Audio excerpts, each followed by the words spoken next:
हरे कृष्णा। आप सभी का हार्दिक स्वागत है आज के भगवत गीता के सत्र में। आज हम 10वां अध्याय शुरू करने जा रहे हैं जिसका नाम है विभूति योग, जिस भगवान के विभिन्न ऐश्वर्यों और उनकी विभिन्न विभूतियों के बारे में हम जानेंगे। तो आइए अपने सत्र का शुरुआत करते हैं मंगलाचरण से। ओम अज्ञानतिमिरन्धस्य ज्ञानञ्जनशलाकया चक्षुरुन्मिलितं येन तस्मै श्रीगुरवे नमः। नमो विष्णुपादाय कृष्णप्रेष्ठाय भूतले श्रीमते भक्तिवेदांत स्वामिनिति नामिने। नमस्ते सारस्वते देवे गौरवाणी प्रचारिणे निर्विशेष शून्यवादी पाश्चात्य देशतारिणे। जय श्री कृष्ण चैतन्य प्रभु नित्यानंदा श्री अद्वैत गदाधर शिवासादि गौर भक्त वृंद। हरे कृष्णा कृष्णा कृष्णा हरे हरे, हरे राम राम राम हरे हरे। हरे कृष्णा। एक बार फिर आप सभी का हार्दिक स्वागत है आज के भगवत गीता के सत्र में। और आज हमारा नया अध्याय शुरू होने जा रहा है जो है श्री भगवान का ऐश्वर्य या विभूति योग के भी नाम से इसको जाना जाता है। तो जैसा कि हम सभी जानते हैं कि भगवत गीता को 3 भागों में विभाजित किया जाता है। पहले 6 अध्याय, बाद के 6 अध्याय और बीच के 6 अध्याय पूरी भगवत गीता का सार कहे जाते हैं, है ना। जो उसका मेन थीम है वो बीच के 6 अध्यायों में है। और उन 6 अध्यायों में भी सबसे बीच का जो चैप्टर है यानी चैप्टर 9 वो सभी अध्यायों का सार है। और अध्याय 9 का श्लोक संख्या 34 वो पूरे अध्याय का भी सार है, जो है मन मना भव मद भक्तो मद्याजी माम नमस्कुरु मामे वेशसि युक्ते त्वम आत्मानं मत परायणः। जो पूर्णतया मुझ में तल्लीन होकर मेरा चिंतन करता है, मेरा भक्त बनता है, मुझे नमस्कार करता है और मेरी पूजा करता है, वो मुझको आसानी से प्राप्त कर लेता है। तो ये हमने सीखा था 9 अध्यायों तक। तो आज जो श्री भगवान का ऐश्वर्य शुरू होने जा रहा है उसमें विभिन्न प्रकार के भगवान के ओपुलेंसेस का वर्णन किया जाएगा। तो पूरा चैप्टर को 42 श्लोक को 4 भागों में विभाजित करके हम समझ सकते हैं। पहला पोर्शन है श्लोक संख्या 1 से लेकर 7 तक, जिसमें भगवान सभी चीज़ों के उत्पत्ति करता है, हर चीज़ भगवान से ही उत्पन्न होती है ये बताया जाएगा। फिर श्लोक संख्या 8 से 11 में प्योर भक्ति क्या है उसका वर्णन आता है, जो चतुश्लोकी भगवत गीता के भी नाम से जाना जाता है। फिर तीसरा सेक्शन में Arjuna except Krishna supreme position. Arjun भगवान की सुप्रीम पोजीशन को एक्सेप्ट करते हैं और 19 श्लोक से लेकर 42 श्लोक तक लॉर्ड कृष्णा अपनी विभूतियों के बारे में अर्जुन को बताते हैं। तो इस प्रकार इस चैप्टर का विभाजन किया गया है। ये विभाजन हम इसलिए बताते हैं, जो भक्ति शास्त्री कर रहे हैं उनके लिए अत्यंत आवश्यक है ये जानना कि हर चैप्टर के कितने सेक्शन हैं, इसीलिए हर चैप्टर की शुरुआत में बताते हैं। तो पहला सेक्शन है श्लोक संख्या 1 से लेकर 7 तक। उसमें बताया गया है कि विभूति योग भगवान किस प्रकार सभी चीज़ों के सोर्स हैं, सभी चीज़ भगवान से किस प्रकार उत्पन्न होती है। तो आइए देखते हैं हम श्लोक संख्या 1, पहला श्लोक 10वें अध्याय का। श्री भगवान उवाच भूय एव महाबाहो शृणु मे परमं वचः यत्ते हम प्रियमाणाय वक्ष्यामि हितकाम्यया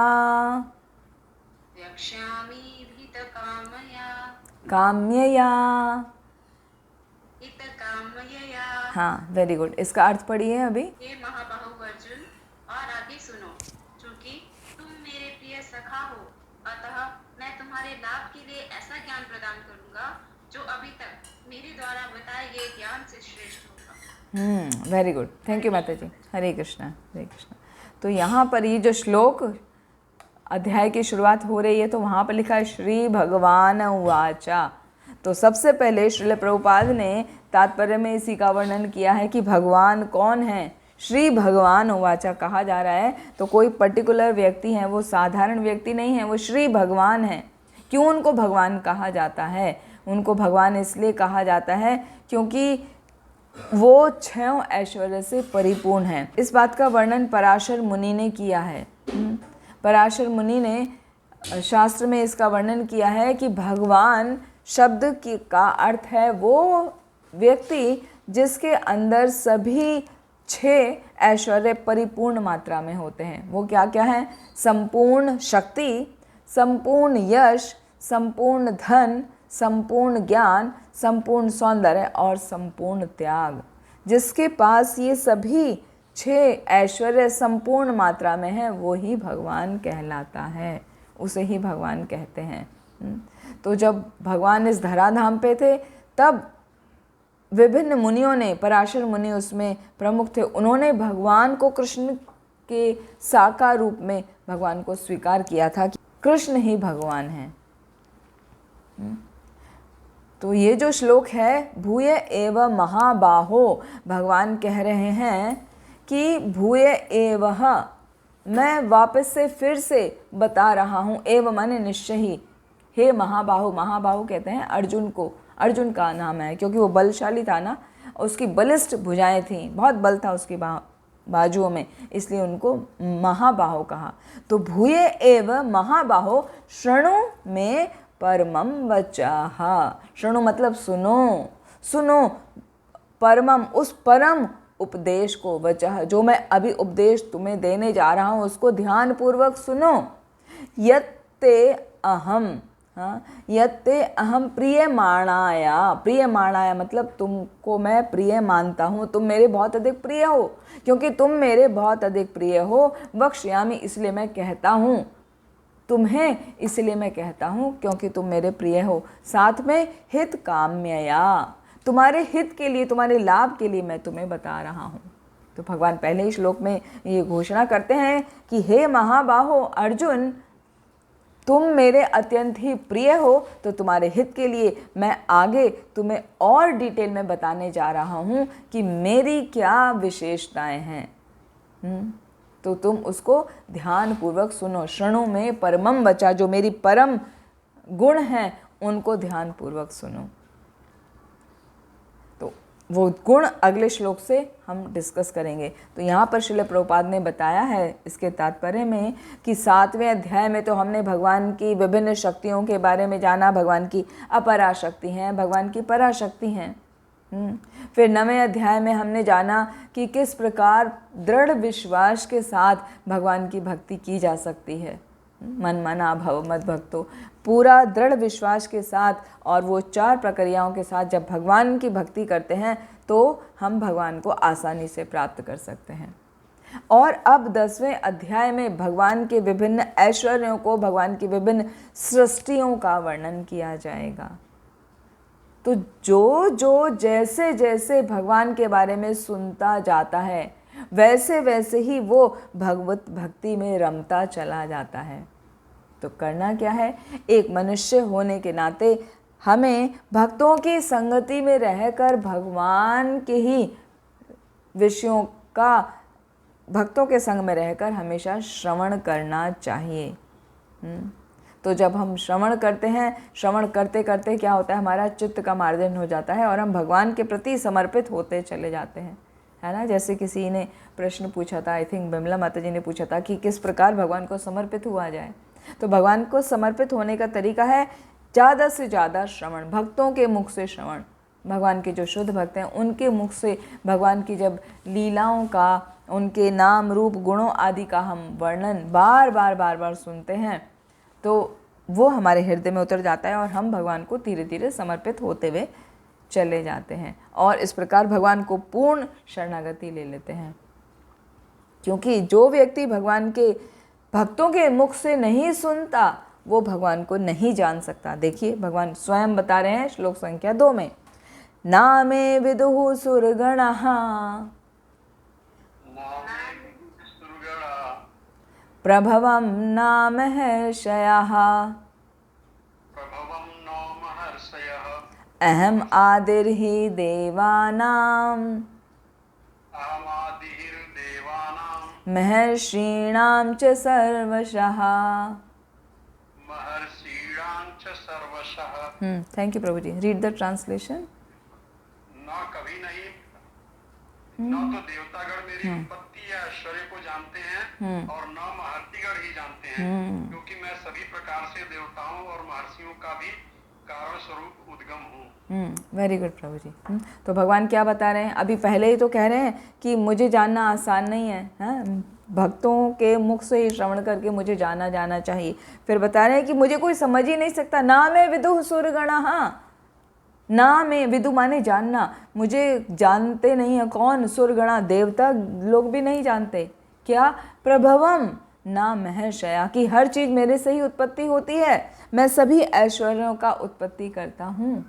और महर्षया ना महर्षया, महर्षिगण भी नहीं जानते। बड़े बड़े सप्त ऋषि हों, चाहे कुमार हों, चाहे कोई भी हो, चाहे मनु हो, कोई भी मुझे नहीं जानता। ना तो देवता जानते हैं, ना तो महर्षि जानते हैं। फिर दूसरी लाइन में कारण बताने क्यों नहीं जानते हैं।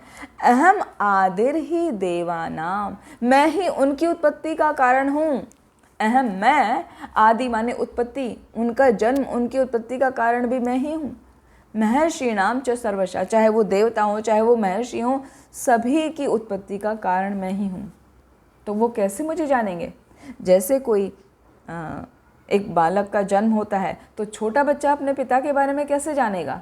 वो नहीं जान सकता। पिताजी सब जानते हैं, पिताजी ही बताते हैं बच्चे को कि वो कौन है, उसका क्या नाम है, उसके कौन कौन रिलेटिव हैं। धीरे धीरे जैसे बड़ा होता जाता है वो सीखता जाता है। लेकिन जब वो पैदा हुआ तो वो थोड़ी ना जान रहा है, पिताजी ने सब उसको बताया ना, उसने बाहर से नॉलेज लिया। तो सबकी उत्पत्ति, सभी देवताओं की उत्पत्ति, सभी महर्षियों की उत्पत्ति, सभी की उत्पत्ति तो भगवान ने की है। तो भगवान ही सबके कारण स्वरूप हैं। तो भगवान ने जो उनको नॉलेज दी वो ही जानते हैं, उसके अलावा नहीं जानते। इसीलिए कहा जा रहा है कि कोई भी भगवान को नहीं जानता, क्योंकि वो ही उत्पत्ति करता है, वो ही हर कारण के कारण हैं। जैसे कि ब्रह्म संहिता में ब्रह्मा जी ने प्रेयर गाई है, ईश्वरः परमः कृष्णः सच्चिदानंद विग्रह अनादिर आदिर गोविंदः सर्व कारण कारणम। कि वो ईश्वर, वो परम कौन है? वो भगवान श्री कृष्ण ही हैं और कोई नहीं। अनादिर आदिर गोविंदा, आदि मतलब शुरुआत से लेके, और अनादि उनका कोई अंत नहीं है, शुरू से लेके आखिर तक वो ही हैं। और वो क्या है? वो सभी कारणों के कारण है, और वो सत चित आनंद के बने हुए हैं, वो साधारण नहीं है। उन्हीं से ही सभी देवताओं की, सभी ऋषियों की, सभी की उत्पत्ति होती है। तो जब उनसे ही उत्पत्ति होती है, इसीलिए वो उनको नहीं समझ पाते। तो समझने के लिए क्या करना होता है? समझने का सोर्स क्या है? समझने का सोर्स है शास्त्र, श्रीमद् भागवतम, भगवद गीता, चैतन्य चरितामृत आदि। उनके द्वारा हम भगवान को जान सकते हैं। वो भी जो भगवान के भक्त हैं, जो महर्षिगण हैं, जिन्होंने भगवान का दर्शन किया है, जिन्होंने भगवान से ज्ञान प्राप्त किया है, भगवान ने उनको सीधे ज्ञान दिया है ना, तो उनके मुख से, उनके द्वारा लिखे हुए शास्त्रों से हम भगवान के बारे में जान सकते हैं। क्यों हम अपने आप नहीं जान सकते भगवान को? क्योंकि हमारी इंद्रियां अपूर्ण हैं। जब हम श्री ईशोपनिषद पढ़ रहे थे ना, वहाँ पर बताया था हर मनुष्य में 4 दोष होते हैं। उसकी इंद्रियां अपूर्ण होती हैं, उसमें धोखा देने की प्रवृत्ति होती है, वो माया के वशीभूत होता ही है, और वो त्रुटि करता है। हर व्यक्ति त्रुटि करता है, कोई भी ऐसा व्यक्ति नहीं है कि त्रुटि ना करे। तो ये 4 दोष सब में पाए जाते हैं। तो यहाँ पर एक दोष का वर्णन किया गया है कि हमारी इंद्रियां हैं अपूर्ण। तो इंद्रियां अपूर्ण होने के कारण हम भगवान को नहीं जान सकते। यहाँ तक कि बड़े बड़े देवता और महर्षिगण भी नहीं जान पाते। यदि कोई अपने मन चिंतन, अपने मेंटल स्पेक्यूलेशन से कुछ समझने की कोशिश भी करता है तो वो भगवान के निर्विशेष रूप को ही जान पाता है, भगवान के असली स्वरूप को नहीं जान पाता। जैसे गजेंद्र मोक्ष में गजेंद्र ने प्रार्थना गाई, नमः आत्म प्रदीपाय साक्षिणे परमात्मने नमो गिराम विधुराय मनसश्चेतसाम अपि। कि हे भगवान, आप क्या है? नमः आत्म प्रदीपाय, आप अपने आप प्रकाशित होने वाले हैं। आप हर चीज़ के साक्षी हैं, आप ही परमात्मा हैं। नमो गिराम विदुराया मनसश्चेत साम अपि। आपको मन के द्वारा, आपको वाणी के द्वारा या आपको चेतना के द्वारा, किसी भी द्वारा नहीं जाना जा सकता। आप तो स्वयं प्रकाशित हैं। जैसे सूर्य होता है ना, सूर्य से किरणें निकलती हैं, सूर्य का प्रकाश स्वयं प्रकाशित होता है क्योंकि वो भगवान की विभूति है। इसी चैप्टर में हम पढ़ेंगे। तो इसी प्रकार भगवान को जानना आसान नहीं है, मेंटल स्पेक्यूलेशन से उनको नहीं जाना जा सकता। तो जानना है तो हमें क्या होगा, शास्त्रों का अध्ययन करना होगा। और सबसे अच्छा तरीका है शास्त्रों को हम समझें भक्तों के द्वारा, भक्तों के मुख से उनका श्रवण करना चाहिए, तभी हम भगवान की दिव्य स्थिति को समझ सकते हैं। तो जो भक्तगण भगवान की पूर्णतया शरण ग्रहण कर लेते हैं वो ही भगवत कृपा से भगवान को समझ पाते हैं, वो ही सर्वश्रेष्ठ होते हैं क्योंकि वो भगवान को समझ पाते हैं, है ना। वो महात्मा हैं जो भगवान को समझ गए कि स महात्मा सुदुर्लभा। वो महात्मा बहुत दुर्लभ होते हैं जो पूरी तरह से ये जानते हैं सर्वलोक महेश्वरम वही हैं, वही सभी यज्ञों के, सभी तपस्याओं के भोक्ता हैं। तो ऐसे केवल और केवल भगवत भक्त ही होते हैं। तो उसके लिए आवश्यकता है भगवान को समझने के लिए श्रद्धा की। जब श्रद्धा के द्वारा भगवान के भक्तों के मुख से सुनकर भगवान के प्रति पूर्ण रूप से शरणागति ली जाती है तो भगवान को हम समझ सकते हैं, क्योंकि हमें भगवान की अहेतुकी कृपा प्राप्त होती है। तो ये बड़े बड़े ऋषि भी स्वीकार करते हैं कि भगवान की अहेतुकी कृपा के बिना भगवान को कोई नहीं समझ सकता, क्योंकि भगवान का स्वरूप ही ऐसा है। देखिए भगवान फिर आगे बता रहे हैं कि क्या है, क्यों नहीं समझ पाते हैं। यो माम जन्मनादिम च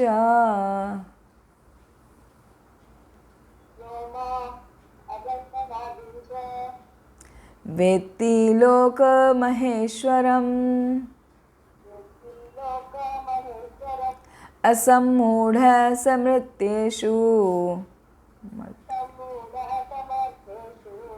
सर्व पाप है प्रमुच्यते। थैंक यू माता जी। जी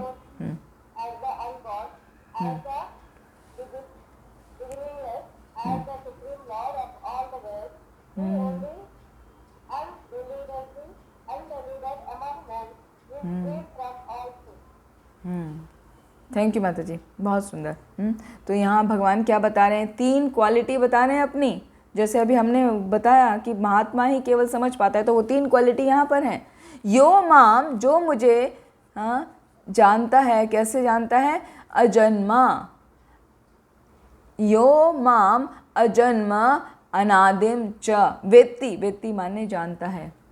तो क्या जानता है कि ना तो मेरा जन्म होता है, अज माने अजन्मा, मेरा कभी जन्म नहीं होता है। दूसरा अनादिम, अनादिम मतलब आदि रहित, आदि कहते हैं शुरुआत को, बिगनिंग को, कि मेरा कोई शुरुआत है ही नहीं। सृष्टि के भी प्रारंभ से मैं ही था, सृष्टि ही मैंने उत्पन्न की, तो कौन है मेरे से पहले, कोई भी नहीं है।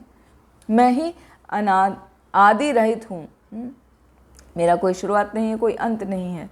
और च वेत्ति, जो ऐसे जानता है। साथ में तीसरा है लोक महेश्वरम, कि सभी लोकों का ईश्वर मैं ही हूँ, मैं ही उनका परम स्वामी हूँ।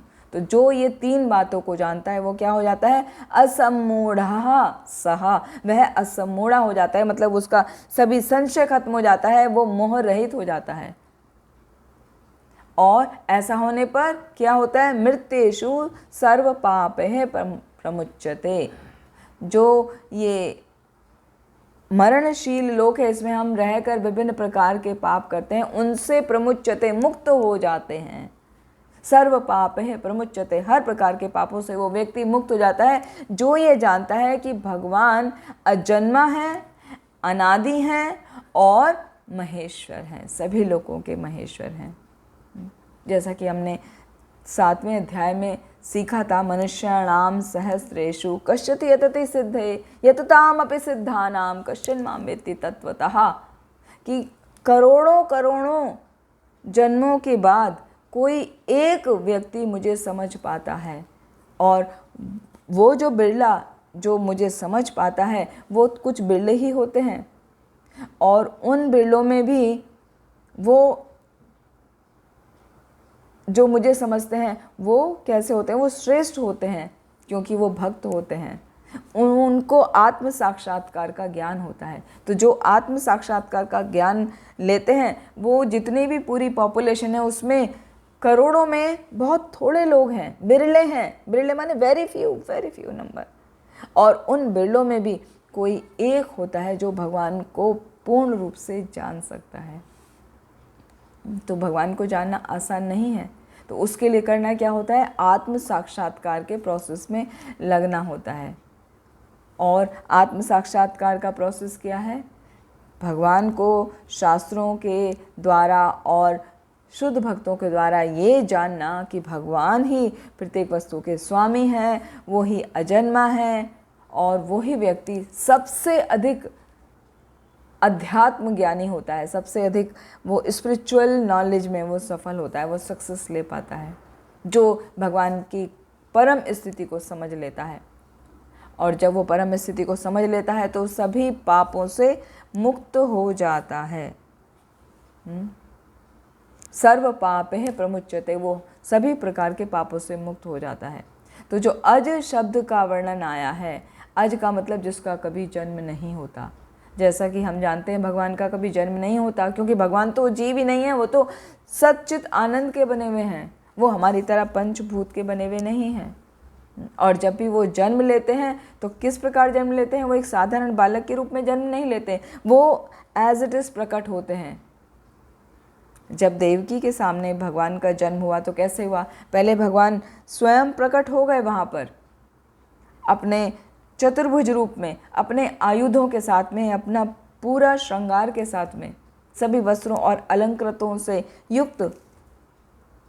तब देवकी माँ ने और वसुदेव ने प्रार्थना की कि जैसे ही कंस को पता चलेगा वो आपको मार देगा, तो आप एक साधारण बालक के रूप में प्रकट हो जाइए। तो उनकी प्रार्थना पर भगवान ने एक साधारण बालक का द्विभुज रूप ले लिया। जैसे छोटा बालक होता है उसकी दो भुजा होती हैं।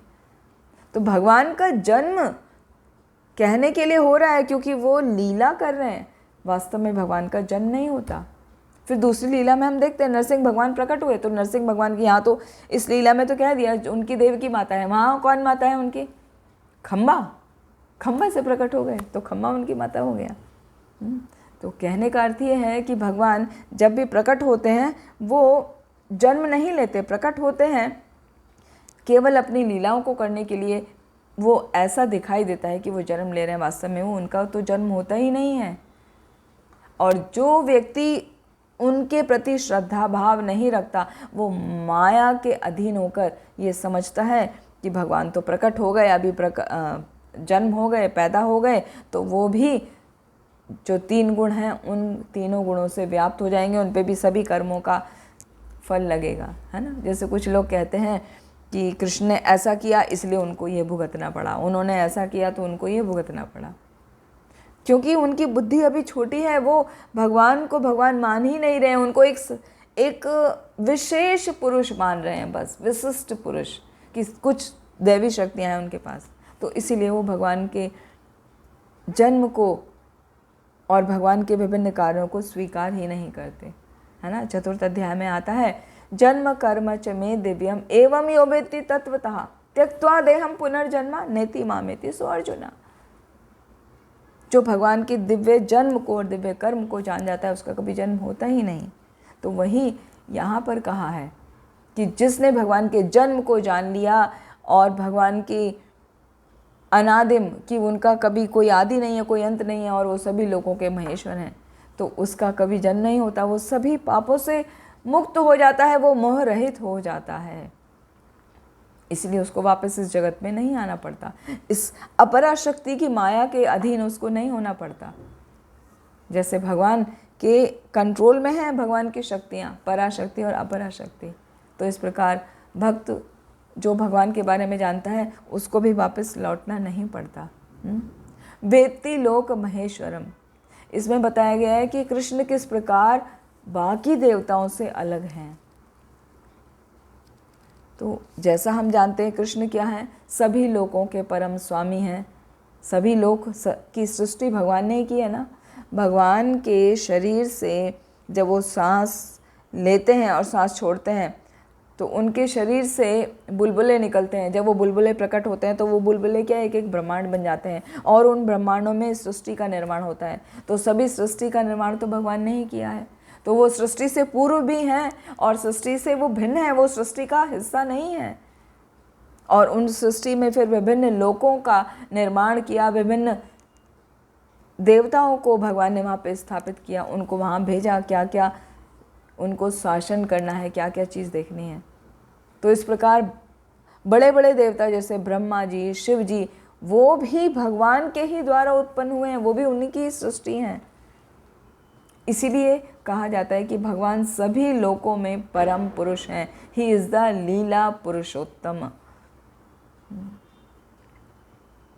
तो परमेश्वर का ज्ञान प्राप्त करने के लिए मनुष्य को क्या होना चाहिए? सबसे पहले सभी पाप कर्मों से मुक्त होना चाहिए। जब तक व्यक्ति की स्थिति ऐसी है कि वो पापों से लिप्त है, विभिन्न पापों में वो लगा हुआ है, तब तक वो भगवान को समझ ही नहीं सकता।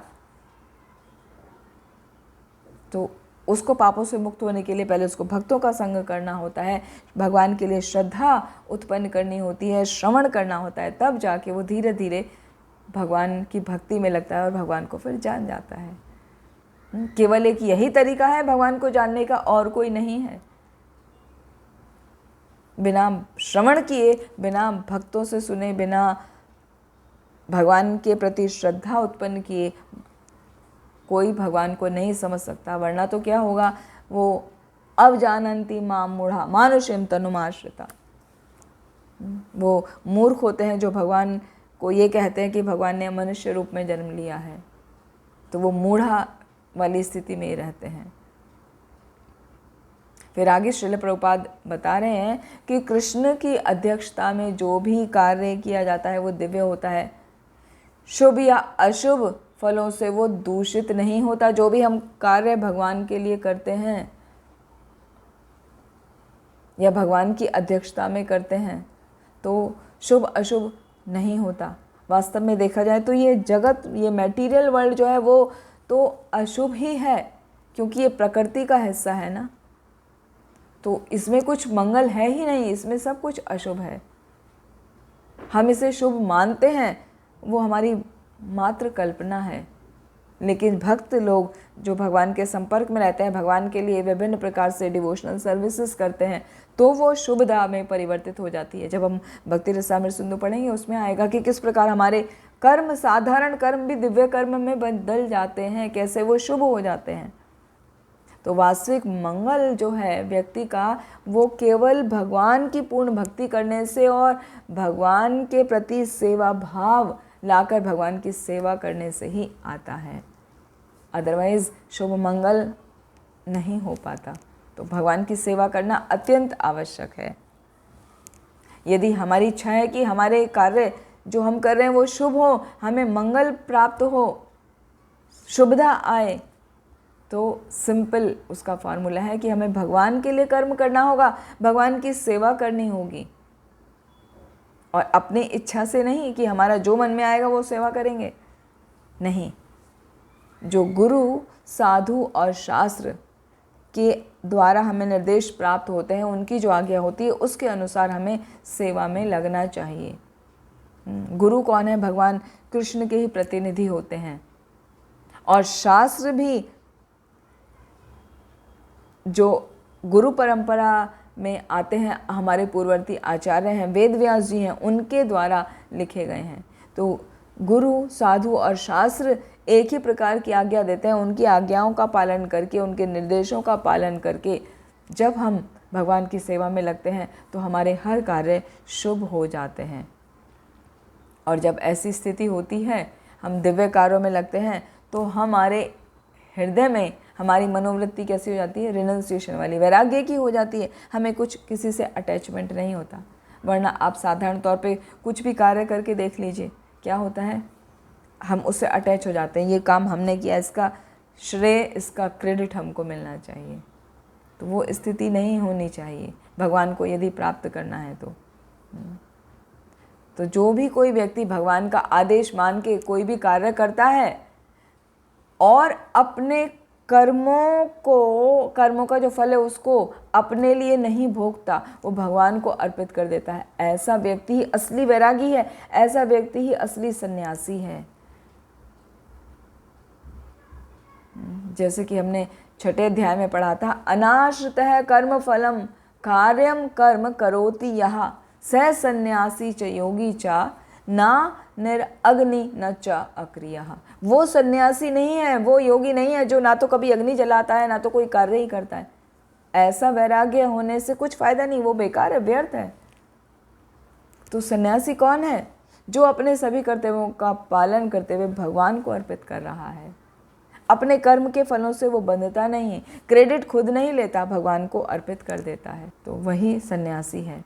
फिर आगे भगवान बता रहे हैं कि भगवान के विभिन्न विभिन्न गुण क्या हैं जो हम सभी मनुष्य में पाए जाते हैं। वो सारे गुण भगवान से ही उत्पन्न होते हैं। आइए देखते हैं श्लोक संख्या 4 और 5, बहुत सुंदर श्लोक है। बुद्धि ज्ञानम असम्मोहा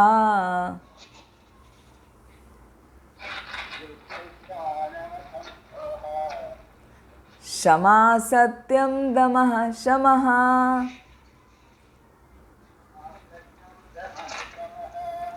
सुखम दुखम भवो अभावो भयम च अभयम एव च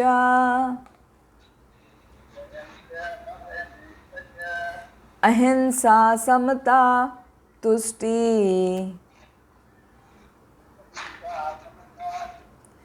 तपोदानम यशो अयशः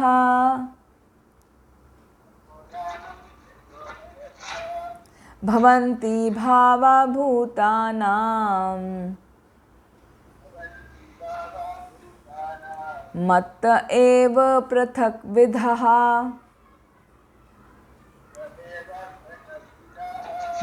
थैंक यू प्रभु जी। इसमें 20 क्वालिटीज़ भगवान ने बताई हैं। तो क्या बता रहे हैं भगवान? बुद्धि, ज्ञान, संशय और मोह से मुक्ति, क्षमा भाव, सत्यता, इंद्रिय निग्रह, मन निग्रह, दुख सुख, जन्म मृत्यु, भय अभय, अहिंसा, समता, तुष्टि, तप, दान, यश और अपयश। ये जो 20 क्वालिटी हैं भगवान बता रहे हैं कि ये सारे गुण मेरे ही द्वारा उत्पन्न होते हैं। ये सारी क्वालिटी मुझ में ही है, मेरे ही द्वारा इनकी उत्पत्ति होती है। तो ये क्वालिटी क्या है, बहुत ध्यान से एक एक चीज़ समझेंगे क्योंकि ये हम सभी में पाई जाती हैं। तो वो क्या है, किस प्रकार ये भगवान के गुण हमको प्रभावित करते हैं और हमें किस तरह उनको समझना चाहिए और किस तरह उनका पालन करना चाहिए। तो पहला है बुद्धि। बुद्धि का अर्थ होता है इंटेलिजेंस। हाँ, ये तो इंग्लिश वर्ड हो गया इंटेलिजेंस, लेकिन इंटेलिजेंस का मतलब क्या है कि सही और गलत में फैसला कर पाना। डिस्क्रिमिनेशन पावर, मतलब सही क्या है गलत क्या है, मतलब दूध का दूध और पानी का पानी जो समझ सके, अलग कर सके, वो क्वालिटी होती है केवल हंस में। बाकी कोई दूध और पानी को मिक्स कर दे तो अलग नहीं कर सकता, केवल हंस कर सकता है। तो कहने का अर्थ यह है कि ऐसी शार्प इंटेलिजेंस होनी चाहिए एक भक्त की जो दूध और पानी को अलग अलग कर सके, मतलब चीज़ को सूक्ष्म रूप से जान सके कि वो है क्या, क्या राइट है क्या रॉन्ग है। कई बार राइट रॉन्ग लगता है, रॉन्ग राइट लगता है। तो ये इंटेलिजेंस ही होती है। वो इंटेलिजेंस भगवान से ही आती है। यदि किसी के अंदर इतनी इंटेलिजेंस है तो वो समझना चाहिए कि वो बुद्धि उसको भगवान से प्राप्त हुई है, भगवान का आशीर्वाद है उसके ऊपर, अन्यथा कन्फ्यूजन बहुत होता है। दूसरा ज्ञान। ज्ञान का अर्थ है आत्मा और पदार्थ, मतलब मैटर और स्पिरिट के बीच में भेद समझना। ज्ञान का अर्थ ये नहीं है कि जो हम नॉलेज हम लेते हैं, तो नॉलेज का मतलब हम समझते हैं कि whatever knowledge we are getting from universities, from different colleges, in any subject, हम किसी भी विषय में जो कोई भी ज्ञान प्राप्त कर रहे हैं, विश्वविद्यालयों में जाके या विभिन्न इंस्टीट्यूट में जाके, संस्थाओं में जाके, तो वो ज्ञान है। वो केवल ज्ञान का एक हिस्सा है। पूर्ण ज्ञान होता है आत्मा और पदार्थ के भौतिक अंतर को समझना, तो वो पदार्थ वाला ज्ञान है। हम केवल पदार्थ का ही ज्ञान लेते हैं विभिन्न विश्वविद्यालयों में जाके, इसीलिए हमारी नॉलेज इनकम्प्लीट रहती है। जो असली मेन मुद्दा है ज्ञान का, वो है आत्मा के विषय में जानना, स्पिरिट के बारे में जानना, और स्पिरिट और जो साधारण मटेरियल नॉलेज है उसके बीच के अंतर को जानना। ऐसा नहीं कि खाली वो ही काफ़ी है या खाली स्पिरिट नॉलेज काफ़ी है, दोनों की बराबर नॉलेज होनी चाहिए, वो भी डिटेल में। उसको कंप्लीट नॉलेज कहा गया है। तो यूनिवर्सिटीज़ वगैरह में जो पढ़ते हैं, हम खाली मटेरियल नॉलेज को पढ़ते हैं कि किस प्रकार हम अपने शरीर का ध्यान रखें, कैसे अच्छी अर्निंग करें, कैसे हम अच्छा अर्न करके किस तरह लेविश लाइफ हम जी सकें, खाली उसी बात पे ध्यान दिया जाता है। किसी भी स्कूल कॉलेजेस में स्पिरिट के ऊपर नहीं ज्ञान दिया जाता। तो उसी के लिए विभिन्न संस्थाएं कहें या विभिन्न ज्ञान वर्धक जो चल रहे हैं, जैसे हमारा ये सेशन चल रहा है भक्ति शास्त्री का, तो वहाँ पर वो ज्ञान दिया जा रहा है आत्मा के बारे में। भगवान ने जो भगवत गीता में नॉलेज दी है उसका वर्णन किया जा रहा है। तो इसका ज्ञान अत्यंत आवश्यक है, तभी हमारा शैक्षिक ज्ञान पूर्ण होता है, अन्यथा वो अधूरा है। केवल हम यदि ज्ञान प्राप्त करते हैं जो मटेरियल नॉलेज है, तो दोनों ही नॉलेज को मिला के कंप्लीट नॉलेज कहा जाता है ना। जब सेकंड चैप्टर पढ़ा रहे थे वहाँ पे हमने बताया था ज्ञान का अर्थ होता है MSc, material knowledge plus spiritual knowledge plus controller of both, knowledge of controller of both, that is Krishna, वो ज्ञान है। तीसरा गुण यहाँ पर बताया असम्मोहा। असम्मोहा मतलब संशय से रहित। संशय कहते हैं डाउट को, किसी प्रकार का कोई डाउट नहीं होना चाहिए, कोई कन्फ्यूजन नहीं होना चाहिए, किसी प्रकार का कोई इल्यूजन नहीं होना चाहिए, वो स्थिति होती है असम्मोहा। जब व्यक्ति भगवान के प्रति पूर्ण रूप से समर्पित होता है तो वो माया के द्वारा उसकी नॉलेज कवर नहीं होती, उसको सब कुछ क्लियरली समझ में आता है, वो हमेशा सतर्क रहता है। वो कभी आंख बंद करके किसी ने कुछ कहा तो उसको स्वीकार नहीं करता, उसको पता है कि क्या है स्थिति, तो वो स्थिति कहलाती है असम्मोहा। तो हमें कुछ भी आंख बंद करके स्वीकार नहीं कर लेना चाहिए, हमेशा सतर्क रहना चाहिए, जानना चाहिए, अदरवाइज इल्यूजन में पढ़ के कन्फ्यूजन में आ जाएंगे और आप मोहित हो जाएंगे। तो मोह से बचना चाहिए, इसीलिए असम्मोहा भगवान के द्वारा प्रदत्त गुण है। फिर अगला गुण है क्षमा। क्षमा माने फॉरगिवनेस, हमें दूसरों को क्षमा कर देना चाहिए। उसके लिए क्या होना चाहिए, हमें सहिष्णु होना चाहिए। सहिष्णु का मतलब है टॉलरेंस, है ना। किसी ने हमारे प्रति कोई अपराध किया है, कोई मिस्टेक हो गई है, हमको अच्छा नहीं लग रहा है, तो साधारण तौर पे हमें उसको क्षमा कर देना चाहिए, क्योंकि क्षमा एक ऐसा गुण है, जब आप क्षमा करते हैं, विनम्र रहते हैं और क्षमा कर देते हैं, तभी आप हरि नाम जप कर सकते हैं। यदि आप क्षमा नहीं करते, आपके हृदय में वो चलता रहता है, अरे उसने मुझे ऐसा कहा, तो हृदय जलता रहता है ना। वो उस वजह से आप हरि नाम भी ठीक से नहीं कर पाते हैं। तो इसीलिए क्षमा का अभ्यास करना चाहिए। दूसरे से कोई गलती होती भी है तो उसको माफ़ कर देना चाहिए, फॉरगिव कर देना चाहिए। फॉरगिव एंड फॉरगेट, ये हैप्पी रहने का बहुत अच्छा सूत्र है। तो यदि आपको हैप्पी रहना है तो you should always forgive the person who has done mistake, who has offended you, you always forgive him और फॉरगेट ऑल्सो। उसको साथ साथ में भूल भी जाना चाहिए, बाकी टाइम के लिए रखना नहीं चाहिए। ओके फिर पांचवी क्वालिटी है सत्यम। सत्यम का अर्थ है कि हमें हमेशा सच बोलना चाहिए। सच को तोड़ मोड़ के बोलने की आवश्यकता नहीं है। हालांकि सामान्य तौर पे माना जाता है, सामाजिक प्रथा ये है कि सच बोलो तो भी मीठा बोलो, सत्यम ब्रूयात प्रियम ब्रूयात, ऐसा नीति वचन में आता है कि सत्य भी बोलो, लेकिन कैसा बोलो, प्रिय सत्य बोलो, या सत्यम प्रिय हितम चयत, सत्य बोलो जो दूसरों को प्रिय लगने वाला हो, लेकिन ऐसा होता है क्या? सत्य तो हमेशा कड़वा होता है। तो सही बात कहनी चाहिए, उसको छिपाना नहीं चाहिए कि प्रिय होना चाहिए ये सोच के हम सत्य को नहीं कहें तो वो ठीक नहीं है। जैसे ही कोई व्यक्ति चोरी करता है तो उसको यदि हम किसी को बताएंगे कि ये व्यक्ति चोरी करता है तो दूसरा व्यक्ति सतर्क रहेगा ना, उसकी चोरी नहीं होगी, है ना। इसीलिए सत्य जैसा है उसको वैसा ही बता देना चाहिए, उसमें संकोच नहीं करना चाहिए। लेकिन ये देखना चाहिए कि कहाँ आवश्यकता है, केवल वहीं बताना चाहिए, नहीं कि डंके की चोट पे सब जगह गाते फिर रहे हैं। जहाँ आवश्यकता है केवल वहीं पर बताना चाहिए, क्योंकि सत्य क्या होता है, वो अप्रिय होता है, लेकिन लोक हित में अवश्य ही उसको प्रस्तुत किया जाना चाहिए। नेक्स्ट गुण है हमारा दमः। दमय का अर्थ होता है इंद्रियों को कंट्रोल करना, सेंसेस को कंट्रोल करना। तो सेंसेस को कंट्रोल कैसे करेंगे? सेंसेस को भगवान की सेवा में लगा के सिंपली हम कंट्रोल कर सकते हैं। अन्यथा सेंसेस का काम क्या है? सेंस ऑब्जेक्ट को देखकर और या उसको विभिन्न प्रकार से अपनी सेंसेस को ग्रेटिफाई करना, यही सेंसेस का काम है। तो उसको कंट्रोल करना दमः कहलाता है, और उसका सबसे अच्छा तरीका है भगवान की सेवा में लगाना। दूसरा अगला है शमः। दमः इंद्रियों को कंट्रोल करना और शमः का मतलब है मन को कंट्रोल करना। मन में कई बार अनावश्यक विचार आते रहते हैं, उन पे संयम लगाना। सपोज आप किसी बात से परेशान हैं तो उस परेशानी को लेकर आप सोच सोच के पता नहीं कितना विचारों को बुन लेते हैं, कितना परेशान हो जाते हैं, अरे ऐसा हो जाएगा, ऐसा हो जाएगा, ऐसा हो जाएगा।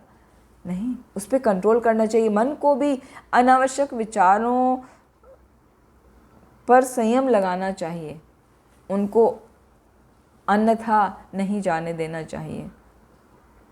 तो मन का उपयोग किस लिए करना चाहिए? केवल हमारी जो मूल आवश्यकता है उनको पूरा करने के लिए किया जाना चाहिए, वरना मन हमारा क्या करता है? हमें बंधन में बांध देता है। मन एव मनुष्याणाम कारणम बंध मोक्षये। मन ही हमारा कारण है बंधन का और मन ही हमारा कारण है मोक्ष का।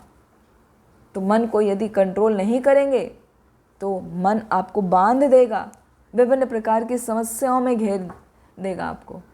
और मन को आपने कंट्रोल कर लिया तो आप मुक्त रहेंगे, आप प्रसन्न रहेंगे। इसीलिए मन को कंट्रोल करना अत्यंत आवश्यक है। और ये कंट्रोल करने का तरीका है GSS, गुरु साधु शास्त्र। जब हम गुरु साधु शास्त्र के द्वारा बताई हुई बातों पर, निर्देशों पर अमल करते हैं, तब हम अपने मन को आसानी से नियंत्रित कर सकते हैं, अन्यथा मन पागल तक बना सकता है। नेक्स्ट है सुखम और दुखम। तो सुखम का मतलब क्या है? आध्यात्मिक सुख, आध्यात्मिक ज्ञान का अनुशीलन करना ही वास्तविक सुख है। और वास्तविक दुख है आध्यात्मिक ज्ञान से दूर चले जाना, उसका अनुशीलन ना करना, वही असली दुख है। यदि आपका कोई रिलेटिव आपसे दूर चला जाता है, मतलब उसकी डेथ हो जाती है, तो वो कोई दुख नहीं है।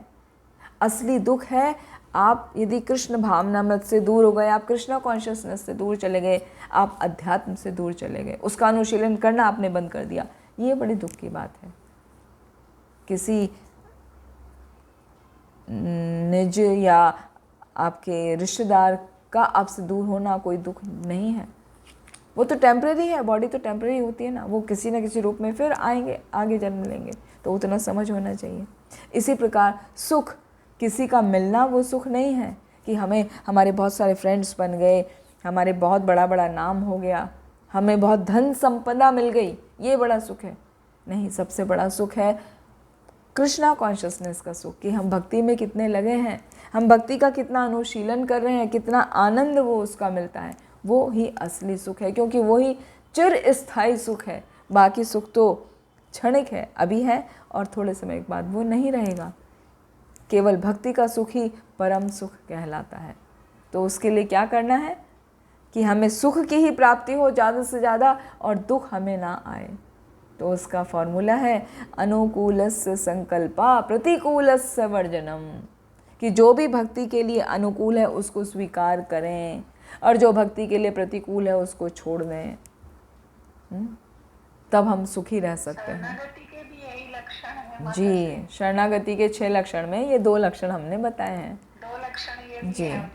अनुकूलस्य संकल्प प्रतिकूलस्य वर्जनम रक्षिष्यति इति विश्वासो गोप्तृत्व वर्णम तथा आत्मनिक्षेप कार्पण्य षड्विधा शरणागति, ये 6 लक्षण हैं। लेकिन हम यहाँ पर सुख दुख की बात कर रहे हैं, उसके लिए उतना ही बताया। ठीक है माता जी। नेक्स्ट इज भव। भव मतलब जन्म होना, और भव के साथ क्या है? मृत्यु, मरण भी है। तो जन्म और मृत्यु का संबंध हमारे शरीर से है, आत्मा से नहीं।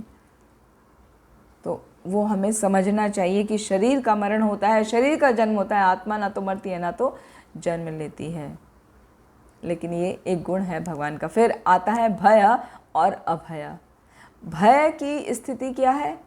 भय कहते हैं उसको कि भविष्य के बारे में सोचना, हमेशा चिंतित रहना।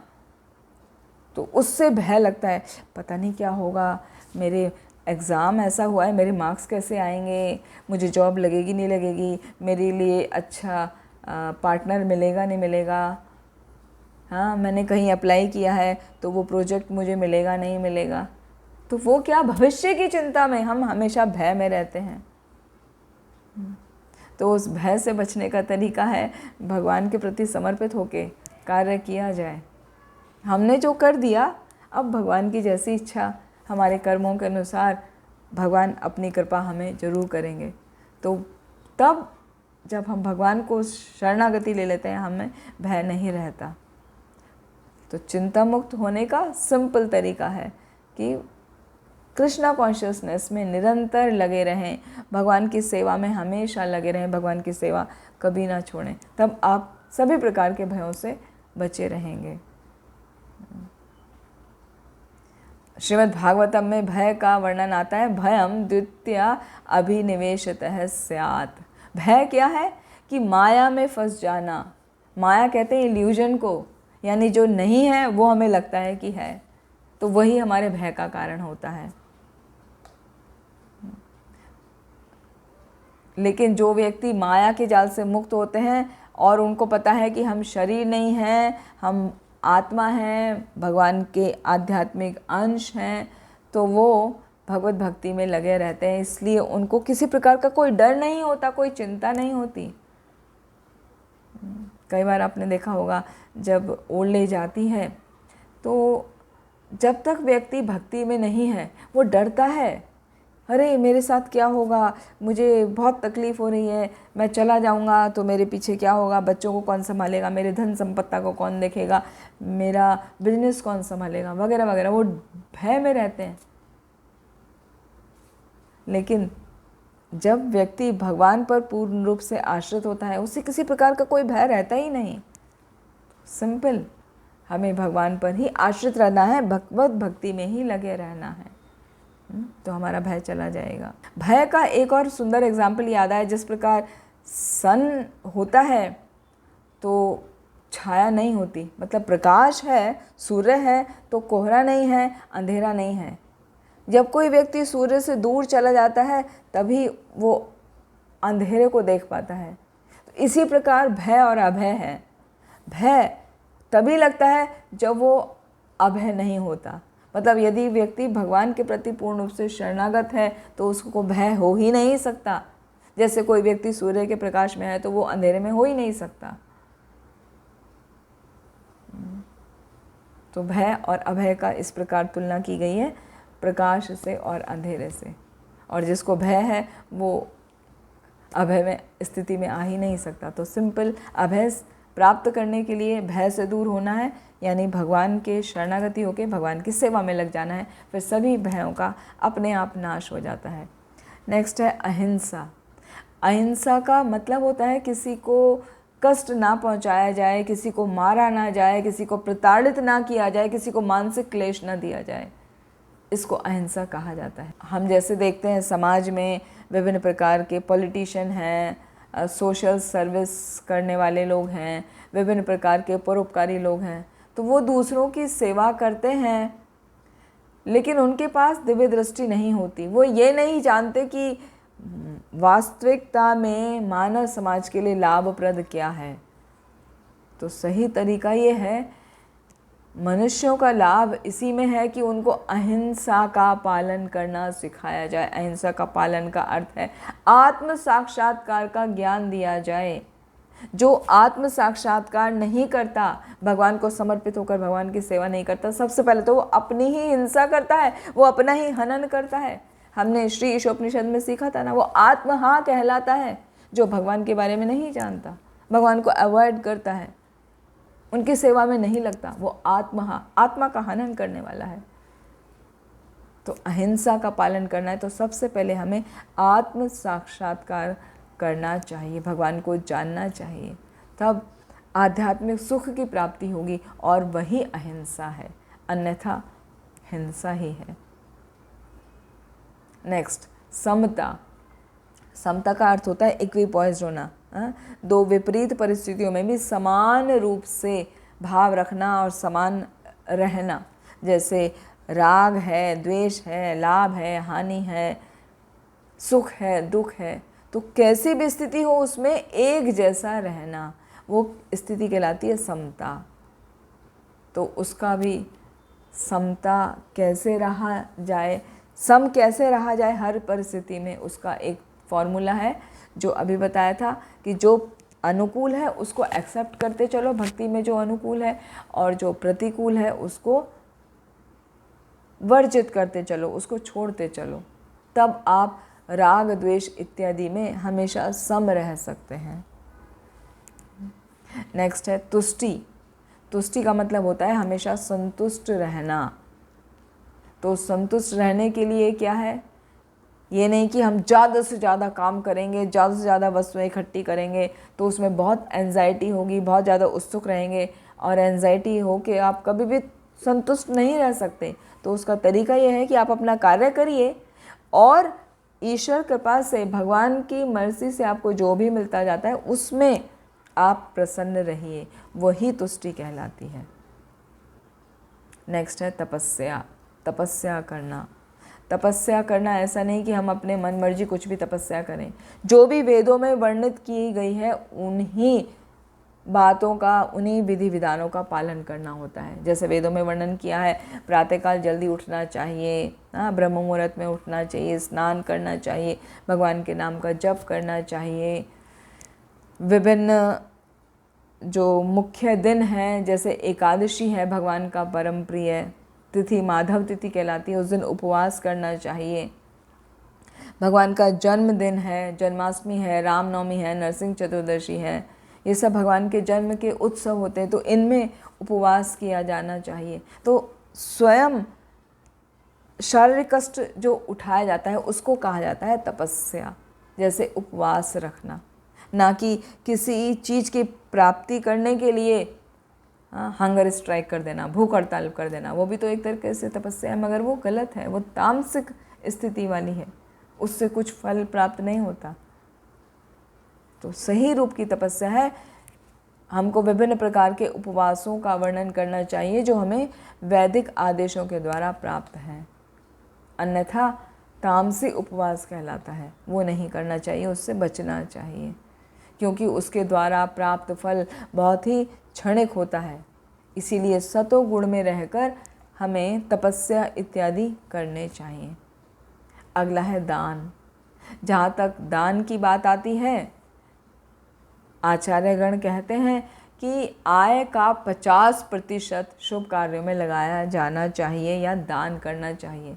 तो आय का 50% तो बहुत मुश्किल है, सर्वाइव कैसे करेगा कोई।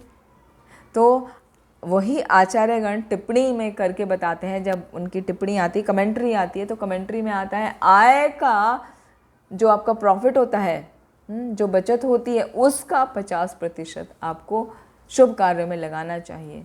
तो शुभ कार्य क्या हैं? 3 प्रकार के शुभ कार्य हो सकते हैं जो हमें दान करना है, डोनेशन करना है। पहला तो हम कृष्ण भावना भावित कर्म में लगाएं, मतलब कृष्णा कॉन्शियसनेस में लगाएं। उसमें क्या है, मंदिर का निर्माण इत्यादि में, बुक डिस्ट्रीब्यूशन में, या किसी मंदिर का पैराफर्नेलिया वगैरह भगवान की सेवा के लिए कुछ चाहिए तो उसमें लगाएं। तो पहला वो दान शुभ दान होता है।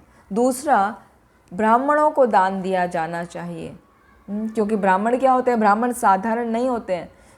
ब्राह्मण यहाँ पे उसकी बात नहीं आ रही जो जन्म से ब्राह्मण है, वो नहीं, जो कर्म से ब्राह्मण है। ब्राह्मण का अर्थ होता है ब्रह्म जानाति इति ब्राह्मणा, जो ब्रह्म को जानता है, जो भगवान के लिए मतलब आत्म साक्षात्कार के लिए वो भगवान के विभिन्न बातों का श्रवण करता है, उनका पालन करता है, उन निर्देशों का अनुसरण करता है, हाँ? उनका विधि विधान से पालन करता है, उसको ब्राह्मण कहा गया है। वो ब्राह्मण नहीं जो अपना विभिन्न प्रकार की जॉब इत्यादि कर रहा है और जीविकोपार्जन कर रहा है, मंत्र इत्यादि कर रहा है या यज्ञ इत्यादि कर रहा है और उसका फल वो ले रहा है, वो जीविकोपार्जन, ऐसा ब्राह्मण की बात नहीं हो रही है। वो ब्राह्मण जो कि हमेशा आध्यात्मिक कार्यों में लगे रहते हैं, ऐसे ब्राह्मण को हमें दान देना चाहिए। और तीसरा है सन्यासी, सन्यासी को दान देना चाहिए, ये शुभ होता है। क्योंकि सन्यासी जो है वो द्वार द्वार जाके वो भिक्षा मांगते हैं, तो भिक्षा वो ऐसे ही अपने खाने के लिए नहीं मांगते, सबसे पहले वो आध्यात्मिक ज्ञान देते हैं। विभिन्न गृहस्थों के द्वार द्वार वो जाते हैं, उनके घरों में जाते हैं, उनको पहले दान देते हैं आध्यात्मिक ज्ञान का। फिर आध्यात्मिक ज्ञान जो वो देते हैं उसके बदले में गृहस्थ उनको कुछ अन्न देते हैं जिससे उनका काम चल सके। तो ऐसे सन्यासी को दान देना शुभ होता है। तो इस प्रकार अपनी आय का जो बचत है, जो प्रॉफिट है, उसका 50% हमें इन कार्यों में लगाना चाहिए, कृष्णा कॉन्शियसनेस कार्यों में, या किसी ब्राह्मण को देने में, या किसी सन्यासी को देने में। और वेदों में कहा गया है कि जब भी आपको ज्ञान प्राप्त हो आपको तभी उठ जाना चाहिए। जागृत उत्तिष्ठत प्राप्य वारान्य बोधत, उठो, जागो जागो, उठो और ज्ञान की प्राप्ति करो। वो ज्ञान जो आपके जीवन में अत्यंत आवश्यक है वो है आध्यात्मिक ज्ञान, और वो ज्ञान हमें सन्यासियों के द्वारा प्राप्त होता है। तो इसीलिए ऐसे दान को उत्तम दान माना गया है। अगला आ रहा है यश, श मतलब यश, यश प्राप्त करना। वास्तविक यश वो होता है कि उसको यदि उत्तम भक्त के रूप में जाना जाता है, जैसे चैतन्य महाप्रभु कहते हैं, यश उसी का है जो भक्ति करता है। यदि किसी को महान भक्त के रूप में जाना जा रहा है वही उसका वास्तविक यश है, वो नहीं जो विभिन्न प्रकार के कार्यों को करके प्रसिद्ध हो जाता है। वो यश कैसा है, वो भी यश है लेकिन वो बहुत ही थोड़े समय के लिए है। तो चैतन्य महाप्रभु बताते हैं कि वो तो अप्रसिद्ध है, वो प्रसिद्ध नहीं है। वास्तव में फेमस पर्सन वो है जो भक्त के रूप में जाना जाता है। और जो भी व्यक्ति कृष्णा कॉन्शियसनेस में प्रगति करना चाहता है उसमें भगवान ये सारे गुण अपने आप उत्पन्न कर देते हैं। जैसा कि शास्त्र में आता है, यस्यास्ति भक्तिर् भगवती अकिंचना सर्वे गुणैस्तत्र समासते सुरः हराव भक्तस्य कुतो महद्गुणा मनोरथेन आसति धावतो बहि। अर्थात जब व्यक्ति भगवान की सेवा में पूर्ण रूप से लग जाता है, पूर्ण शरणागत होकर भगवान के कार्यों को करता है प्रेम पूर्वक, तो उसमें सभी गुण, ये जो 20 गुण हैं वो अपने आप उत्पन्न हो जाते हैं। ये गुण सभी देवी गुण कहलाते हैं। हरा अभक्तस्य कुतो महद गुणा। और इसके अपोजिट यदि कोई भगवान का भक्त नहीं है, भले ही वो कितना ही प्रयत्न करके विभिन्न गुणों को विकसित कर ले, मनोरथेन आसति धाव, तो वही वो गुण जो है उसके कुछ समय के बाद धावती, वो दौड़ जाते हैं, उससे दूर चले जाते हैं। तो यदि आपको स्थायी गुण विकसित करने हैं तो भक्ति में लगना चाहिए। तो कहने का अर्थ यह है कि जो भी हम अच्छा देख रहे हैं या बुरा देख रहे हैं, सबका मूल भगवान श्री कृष्ण ही हैं। ऐसी संसार में कोई भी वस्तु नहीं है जो भगवान में नहीं है। यही असली ज्ञान है। यही ज्ञान के हमने 20 पॉइंट यहाँ पर समझे। तो विभिन्न वस्तुएं विभिन्न विभिन्न रूप में होती हैं, लेकिन हमें ये अनुभव करना चाहिए कि सारी की सारी वस्तुएं भगवान श्री कृष्ण से ही उत्पन्न होती हैं। वो ही सबकी उत्पत्ति करता है। आगे और डिटेल में उसका वर्णन हम अगले सत्रों में समझेंगे। ठीक है, आज के सत्र को यहीं विराम देते हैं। तो आज जो हमने मुख्य बात सीखी, ये सीखी कि भगवान 6 ऐश्वर्य से परिपूर्ण है, और जब भगवत भक्त भगवान की शरणागति ग्रहण कर लेता है पूर्ण रूप से, भगवान उस पर कृपा करते हैं। जो ये जान लेता है कि भगवान ही प्रत्येक वस्तु के स्वामी हैं, वो ही अजन्मा है, वो ही व्यक्ति आध्यात्मिक रूप से सफल है। और हमारा वास्तविक मंगल जो होता है वो तभी होता है जब हम पूर्ण भक्ति में रहते हुए सेवा, लविंग डिवोशनल सर्विस, पूर्ण प्रेममयी सेवा भगवान को करते हैं, तभी हमारा शुभदा या मंगल होता है। और हमने उसके आगे सीखे थे 20 विभिन्न गुण भगवान के, वो हम ऑलरेडी एक्सप्लेन कर चुके। तो आप सभी का बहुत बहुत धन्यवाद। श्रीमद् भगवद गीता यथारूप की जय। श्रील प्रभुपाद की जय। निताय गौर हरि प्रेमानंदी। हरि हरि बोल। वांछा कल्पतरुभ्यश्च कृपा सिन्धुभ्येव च पतितानां पावनेभ्यो वैष्णवेभ्यो नमो नमः। हरे कृष्ण। यदि किसी का कोई प्रश्न है तो पूछ सकते हैं। जैसे श्लोक में आया था ना, ब्रह्म जानातीति ब्राह्मण। हाँ, ब्रह्म मतलब भगवान को। ये भ्रम वो नहीं है। भ्रम एक भ में नीचे र और म, वो भ्रम होता है, इल्यूजन। यह है ब्रह्म। ब्रह्म मतलब वो भगवान, परमात्मा, भगवान श्री कृष्ण। तो ब्रह्म जानाति, जो उस ब्रह्म को, जो भगवान को जानता है, वही ब्राह्मण है। और भगवान को कैसे जानते हैं? कोई भगवान को कैसे जान सकता है? अभी तो बताया, भगवान के भक्तों से जो श्रवण करता है, प्रॉपर भगवान की सेवा में लगता है, भगवान के दिव्य गुणों का श्रवण करके श्रद्धा भाव से भगवान की सेवा में लगता है, तभी भगवान को वो जान पाता है। उसके अलावा और कोई तरीका है ही नहीं। श्रद्धा अत्यंत आवश्यक है, और भक्तों के मुख से श्रवण करना, श्रवण अत्यंत आवश्यक है।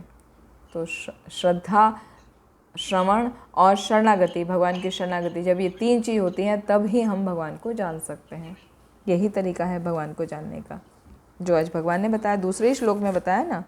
नाम है विदु सुरगणाम प्रभुवम नाम महर्षया अहम आदिर ही देवानाम महर्षिणाम च सर्वशा। मुझे कोई भी नहीं जान सकता, क्योंकि सबकी उत्पत्ति तो मैंने की है। तो तीसरे श्लोक में बताया कि जो मेरे जन्म को, मेरे कर्म को, कि मैं आदि रहित हूँ, हाँ, और मैं ही सब लोगों का महेश्वर हूँ। ये जो जान लेता है वही वास्तव में मुझे जान पाता है, क्योंकि ऐसा जानने के बाद तो सभी पापों से मुक्त हो जाता है, और तब वो मुझे आसानी से जान पाता है।